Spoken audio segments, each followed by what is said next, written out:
আচ্ছা, আমি আমার বন্ধু ফাহমির একটা ছোট্ট কবিতা পড়ছি। কবিতার নাম আদ্যপান্ত। ভালোবাসার শর্ত একটাই, হোক সে শর্তহীন প্রতি মুহূর্ত। আমার যে তোকে চাই কোনো মূলমূলি ছাড়াই।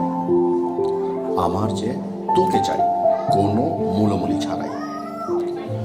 প্রতিটা কথোপকথন, অপলক দৃষ্টিক্ষণ, নিঃশব্দ সমর্পণ, প্রতিটা অর্থহীন আলিঙ্গন, কবষ্ণ স্বপ্নদল, দ্বিধাহীন সন্তরণ, প্রতিটা রৌদ্র বৃষ্টি দিন, প্রতিটা শব্দ স্পর্শ ঋণ, তারা সব সব হোক একান্ত ঈপ্সিত শর্তহীন।